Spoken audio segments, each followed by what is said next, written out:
Hello friends, টেক্সারিং online চ্যানেলে আপনাদের সকলকে জানাই স্বাগতম। আজ 4ই মে রবিবার, আর আজ ইতিমধ্যেই কেন্দ্রের মোদী সরকার এবং রাজ্যের মমতা সরকারের তরফ থেকে বেরিয়ে আসলো 10টি বিরাট বড় খবর, যা কিনা দেশের সহ রাজ্যের প্রত্যেক বাসিন্দার জন্য জানা অত্যন্ত দরকার। তাই চলুন বেশি সময় নষ্ট না করে আমরা প্রত্যেকটি খবর বিস্তারিতভাবে জেনে নিই। আর তার আগে আপনাদের কাছে ছোট্ট একটা অনুরোধ, অবশ্যই ভিডিওটিকে লাইক করবেন, সঙ্গে সঙ্গে সকলের কাছে ভিডিওটি দেখার পর শেয়ার করবেন। আর যদি আপনি আমাদের চ্যানেলে নতুন হয়ে থাকেন তাহলে চ্যানেলটিকে সাবস্ক্রাইব করবেন। ভিডিওটি যদি আপনি ফেসবুক থেকে দেখে থাকেন তাহলে অবশ্যই আমাদের পেজটিকে ফলো করবেন। আর আপনি এই মুহূর্তে দেশের কোন রাজ্যের কোন জেলা থেকে এই ভিডিওটি দেখছেন অবশ্যই আপনার এলাকার নাম কমেন্ট বক্সে লিখে জানিয়ে দেবেন। তো দেখুন, আজকের প্রথম খবরেই বলা হচ্ছে পাকিস্তান থেকে সব ধরনের পণ্য আমদানি নিষিদ্ধ করল ভারত। তো নতুন করে উত্তেজনা ছড়িয়েছে ভারত পাকিস্তান সীমান্তে। জম্মু কাশ্মীরের পেহেলগাঁওয়ে সন্ত্রাসী হামলার ঘটনার পর পাকিস্তানের বিরুদ্ধে এবার আরও কঠোর পদক্ষেপ নিল ভারত সরকার। জাতীয় নিরাপত্তা এবং জননীতির স্বার্থে পাকিস্তান থেকে আসা সব ধরনের পণ্যের আমদানি সম্পূর্ণভাবে নিষিদ্ধ ঘোষণা করা হয়েছে। এই নিষেধাজ্ঞা অবিলম্বে কার্যকর হয়েছে এবং পরবর্তী নির্দেশ না দেওয়া পর্যন্ত বলবৎ থাকবে। ভারতের বাণিজ্য মন্ত্রণালয়ের তরফে জারি করা সরকারি বিজ্ঞপ্তিতে বলা হয়েছে, পাকিস্তান থেকে রপ্তানি হওয়া বা উৎপত্তি স্থল পাকিস্তান এমন সব পণ্যের সরাসরি বা পরোক্ষ আমদানি বা পরিবহন সম্পূর্ণভাবে নিষিদ্ধ করা হলো। এই নিষেধাজ্ঞা অবিলম্বে কার্যকর হবে। যদি কোনো ব্যতিক্রম প্রয়োজন হয় তাহলে সরকারের পূর্ব অনুমতি ছাড়া তা সম্ভব নয়। এই নিষেধাজ্ঞা শুধুমাত্র নতুন করে রপ্তানির ওপর নয়, বর্তমানে চলমান বা পরিবহনরত পণ্যের ওপরও প্রযোজ্য হবে। অর্থাৎ পাকিস্তান থেকে ইতিমধ্যেই রওনা হওয়া পণ্যগুলোকেও ভারতের ভূখণ্ডে ঢুকতে দেওয়া হবে না। এছাড়া দেখুন, আজকের আরও একটি বড় খবরে বলা হচ্ছে পাকিস্তানের হয়ে যুদ্ধ করতে যাওয়া জঙ্গিদের 1 কোটির জীবন বীমা উপহার ইউনূস সরকারের। তো ভারতের বিরুদ্ধে যুদ্ধ করতে ইতিমধ্যেই পাকিস্তানে পাড়ি জমাতে শুরু করেছে বাংলাদেশের জঙ্গি সংগঠনের সদস্যরা। গত 3 দিনে 1386 জন জঙ্গি পাড়ি দিয়েছে পাকিস্তানে। ইসলাম ধর্মকে বাঁচাতে হিন্দু প্রধান ভারতের বিরুদ্ধে যুদ্ধে সামিল হতে চলা ওই জঙ্গিদের 1 কোটি টাকা করে জীবন বীমা উপহার হিসেবে দিচ্ছে মোল্লা মোহাম্মদ ইউনূস সরকার। আর তদারকি সরকারের এই উদ্যোগের পাশে দাঁড়িয়েছে বাংলাদেশ জামাত ইসলামী নিয়ন্ত্রিত ইবনে সিনা ট্রাস্ট এবং ইসলামী ব্যাংক। বিমার প্রিমিয়াম সংক্রান্ত খরচের 60% বহন করছে দুই সংস্থা।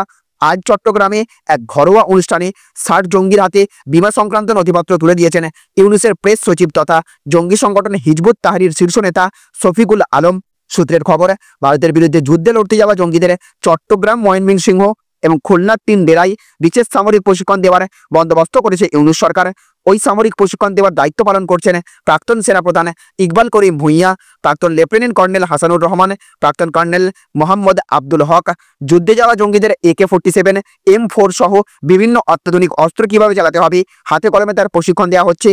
বাংলাদেশ সেনার কাছে থাকা অত্যাধুনিক সমরাস্ত্রেরও প্রশিক্ষণ দেওয়া হচ্ছে। প্রাথমিক প্রশিক্ষণের পরেই দুবাই এবং মালয়েশিয়ার বিমানে ঘুরপথে পাকিস্তানে পাঠানো হচ্ছে জঙ্গিদের। বাংলাদেশ বিমানে চাপিয়েই জঙ্গিদের পাঠানো হচ্ছে পাকিস্তানে। আর ওই কারণেই বেশ কয়েকটি রুটে বাংলাদেশ বিমান পরিষেবা সাময়িকভাবে বন্ধ রাখা হয়েছে। সরকারের এক শীর্ষ আধিকারিক জানিয়েছেন, বাংলাদেশ থেকে যাওয়া জঙ্গিদের পাকিস্তানে দেখভালের দায়িত্ব দেওয়া হয়েছে ইসলামাবাদে নিযুক্ত রাষ্ট্রদূত ইকবাল হোসেন খানকে। তাকে পাকিস্তান সেনার 4th কর্পসের কমান্ডার ফাইজ হুসেন শাহ এবং মুলতানে নিযুক্ত 2য় কর্পসের কমান্ডার আহসান গুলরেজের সঙ্গে যোগাযোগ রাখার নির্দেশ দেওয়া হয়েছে। অতীতেও ইসলামিক স্টেট এবং তালিবানদের হয়ে যুদ্ধে লড়তে সিরিয়া এবং আফগানিস্তানিতে পাড়ি জমিয়েছিল বাংলাদেশের বহু জঙ্গি। বেশ কয়েকশো জঙ্গি প্রাণও হারিয়েছিল। তো দেখুন, আজকের আরও একটি বড় খবরে বলা হচ্ছে দিলীপ ঘোষকে টোটাল বয়কট, বড় সিদ্ধান্ত নিল সংঘ এবং বিজেপি। তো মমতা বন্দ্যোপাধ্যায়ের আমন্ত্রণে দীঘায় জগন্নাথ মন্দির দর্শনে গিয়েছিলেন সস্ত্রীক দিলীপ ঘোষ। তা নিয়ে শুধু বিতর্ক তৈরি হয়নি, দলের একাংশের তীব্র সমালোচনা এবং শ্লেষের মুখেও পড়েছে দিলীপ ঘোষ। বিজেপি তথা বাংলার রাজনীতিতে যে দিলীপ ঘোষ ঠোঁটকাটা বলে পরিচিত, তার নিন্দা করতেই অনেক বিজেপি নেতা কর্মী এখন মুখের আগল রাখছেন না। আবার পাল্টা জবাব দিতে গিয়ে দিলীপ ঘোষ বলছেন তাতে ভোট বছরে কাদামাকামাকি অবস্থা গেরুয়া শিবিরের। বিজেপি শীর্ষ সূত্রের খবর, সার্বিক এই পরিস্থিতিতে দিলীপ ঘোষকে কোনোভাবেই ক্ষমার চোখে দেখছে না দীনদয়াল উপাধ্যায় মার্গ। বিজেপির সর্বভারতীয় সভাপতি জগৎ প্রকাশ নাড্ডা এবং RSS-এর যৌথ সাধারণ সম্পাদক অরুণ কুমারের মধ্যে এই বিষয়ে আলোচনা হয়েছে। সংঘ এবং বিজেপির মধ্যে এখন সমন্বয়ের দায়িত্বে রয়েছেন অরুণ কুমার। তারা ঠিক করেছেন দিলীপ ঘোষকে আপাতত বিজেপির কোনো বৈঠকে ডাকা হবে না। 6 তারিখ বিজেপির রাজ্য স্তরের বৈঠক রয়েছে। সেই বৈঠকে দিলীপ ঘোষকে না ডাকারই সিদ্ধান্ত নেওয়া হয়েছে বলে খবর। ওই বৈঠকে দিল্লির পর্যবেক্ষক হিসেবে থাকবেন সুনীল বনসাল। তবে হ্যাঁ, এই কথাটা সাদা কালোই বা স্পষ্টভাবে বিজেপি ঘোষণা করেনি। বিজেপির শীর্ষ সূত্রে এটাও খবর, দলের রাজ্য নেতাদের পরিষ্কার জানিয়ে দেওয়া হয়েছে দিলীপ ঘোষকে বিজেপির কোনো কর্মসূচিতে যেন ডাকা না হয়, বা দিলীপ ঘোষ কোনো কর্মসূচি গ্রহণ করলে তাতে যেন কোনো নেতা সামিল না হন। তো দেখুন, আজকের আরও একটি বড় খবরে বলা হচ্ছে পুরী থেকে নিমকাঠ হাতিয়ে জগন্নাথ মূর্তি দীঘাতে চেপে ধরল ওড়িশা সরকার। এবার তদন্ত, ধাম কেন বাংলায়? তো সবে দীঘার জগন্নাথ মন্দিরের উদ্বোধন হয়েছে। মুখ্যমন্ত্রী মমতা বন্দ্যোপাধ্যায় এই মন্দিরের উদ্বোধন করেছিলেন। এইসবের মধ্যেই এবার নয়া বিতর্ক, অভিযোগ উঠেছে পুরীর মন্দিরের বাড়তি নিমকাঠ ব্যবহার করে দীঘার মন্দিরের জগন্নাথ মন্দিরে মূর্তি তৈরি করা হয়েছে। এই নিয়ে এবার ওড়িশার আইনমন্ত্রী পৃথ্বীরাজ হরিচন্দন শ্রী জগন্নাথ মন্দিরের প্রশাসনিক প্রধান অরবিন্দ পাদিকে নির্দেশ দিয়েছেন, যাতে 2015 সালে নবকলবের অনুষ্ঠানে যে বাড়তি নিমকাঠ বেঁচেছিল সেটা দীঘার মন্দিরে মূর্তি তৈরির জন্য ব্যবহার করা হয়েছিল কিনা সেটা তদন্ত করে দেখতে হবে। এবার তা নিয়ে তদন্তের নির্দেশ। নবকলবের অনুষ্ঠান এই রীতির মাধ্যমে জগন্নাথ দেব, বলভদ্র এবং সুভদ্রার মূর্তিকে পবিত্র নিমকাঠ দিয়ে নতুন করে তৈরি করা হয়। ওড়িশার আইনমন্ত্রী জানিয়ে দিয়েছেন, সত্যিটা আসলে কি সেটা জানার জন্য এই তদন্তের নির্দেশ দেওয়া হয়েছে। এর মাধ্যমে উপযুক্ত পদক্ষেপ নেওয়া হবে। এই ঘটনায় কেউ জড়িত থাকলে তার বিরুদ্ধে ব্যবস্থা নেওয়া হবে, কারণ পুরীর মন্দিরের মূর্তির পবিত্রতা যাতে রক্ষিত থাকে তার উপর বিশেষভাবে লক্ষ্য রাখা হচ্ছে। এছাড়া দেখুন, আজকের আরও একটি বড় খবরে বলা হচ্ছে, ইচ্ছা হলে হতে পারে তৃণমূলে যাচ্ছেন দিলীপ ঘোষ। এক্সক্লুসিভ সাক্ষাৎকারে পরিষ্কার করলেন সবটা। তো সস্ত্রীক দিলীপ ঘোষের দীঘার জগন্নাথ মন্দির দর্শন, মুখ্যমন্ত্রী মমতা বন্দ্যোপাধ্যায়ের সঙ্গে সাক্ষাৎ জানিয়ে তুঙ্গে রাজ্য রাজনীতি। বিতর্ক পৌঁছায় এমন পর্যায়ে যেখানে বিজেপিরই অনেকে রাজনীতির সমীকরণের অন্য গন্ধ পেতে শুরু করলেন। বিজেপির প্রবীণ নেতা তথাগত রায় তো বলেই দেন, এর মধ্যে যে রাজনীতির গন্ধটা রয়েছে সেটাকে অস্বীকার করাটা খুব ন্যাকামি হবে। কোন পথে যে উনি চলেছেন তারই একটা আভাস পাচ্ছি। বঙ্গ রাজনীতিতে প্রশ্ন ঘুরপাক খেতে শুরু করে দিলীপ ঘোষ কি তৃণমূলে যাচ্ছেন? বাংলার এক্সক্লুসিভ সাক্ষাৎকারে এসে এবার সেই ব্যাপারে মুখ খুললেন দিলীপ ঘোষ। দিলীপকে প্রশ্ন করা হয়েছিল, হিন্দুত্বে বলে সবাই ভগবানের ইচ্ছে, তাহলে সেই ইচ্ছে দেখে তৃণমূলে চলে যেতে পারেন? সরাসরি দিলীপের উত্তরে, ইচ্ছা হলে হতে পারে। কোথায়? উপরে চলে যেতে পারে তৃণমূলকে। তবে তিনি এটাও স্পষ্ট করলেন, আমার কর্মীরা বিশ্বাস করেন যারা দিলীপ ঘোষকে দেখে বিজেপি করতে এসেছেন তারা জানেন, এটা মমতা বন্দ্যোপাধ্যায়ও জানেন, দিলীপ ঘোষ কোনোদিনও তৃণমূলে যাবেন না।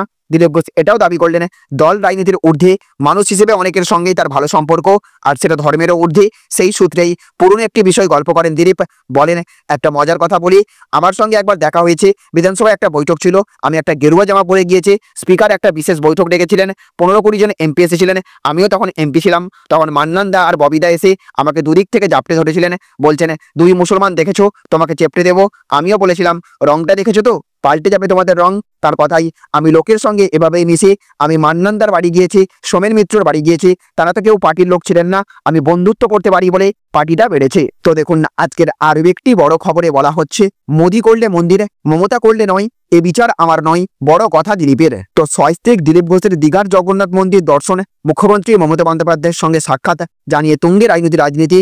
এই বিতর্কে একাধিকবার মুখ খুলেছেন দিলীপ ঘোষ।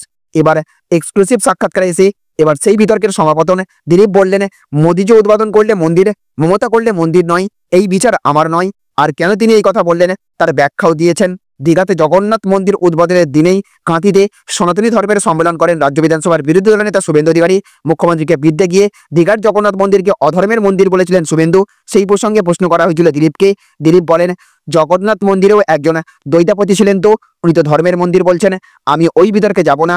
আমি তো সকালে আরেকটা ধার্মিক সংস্থায় গিয়েছিলাম, তারপর দুপুরে জগন্নাথ মন্দিরে গিয়েছিলাম। সব ভালো, সব ধার্মিক। আর সেই সূত্রেই বিজেপি মন্দির রাজনীতির কথা বলেন দিলীপ। তিনি বলেন, আমি পলিসির কথা বলছি। যে বিজেপি মন্দির পলিটিক্স করেছে, মন্দিরকে কেন্দ্র করে আমাদের সংস্কৃতি গড়ে উঠেছে, সেই মন্দিরকে বিজেপি বয়কট করতে পারবে? বিজেপি বয়কট করেনি, ব্যক্তিগত ব্যাপার, রুচি রয়েছে, তারা বয়কট করেছেন। সঙ্গে তিনি এটাও স্পষ্ট করে দিলেন, যদি তাকে দলের রাজ্য সভাপতি বারণ করতে তিনি যেতেন না, দলের তরফ থেকে তার কাছে যে নিষেধাজ্ঞা আসেনি তা প্রথম দিন থেকেই বলে এসেছেন দিলীপ। এই দিনও দিলীপ বলেন, আমাকে যদি আমার সভাপতি বলতেন যাবে না, আমি যেতাম না। আমি জানি নৈতিকভাবে কেউ বিজেপির বলতে পারবেন না, ওখানে যাবেন না। যদি সুকান্ত মজুমদার বলেছেন দিলীপের এই কাজ দল অনুমোদন করে না। কথা বলতে গিয়েই নিজেই তোলেন রাম মন্দির উদ্বোধনের কথা। তিনি বলেন, রাম মন্দির উদ্বোধন হলো, সেটা সরকার করেনি, ট্রাস্ট আছে, সেখানে 750-এর বেশি ভিআইপি ছিলেন।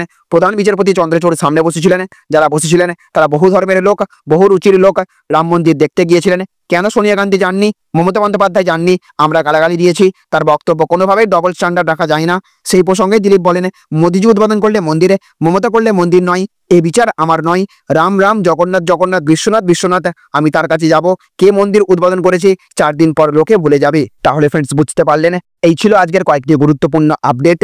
এই ভিডিওটি আপনাদের যদি ভালো লেগে থাকে তাহলে অবশ্যই ভিডিওটিতে লাইক করবেন এবং অবশ্যই ভিডিওটিকে রাজ্যের সমস্ত মানুষের কাছে শেয়ার করে সকলকে জানার সুযোগ করে দেবেন। ভালো থাকবেন, সুস্থ থাকবেন। Thank you friends, thank you for watching.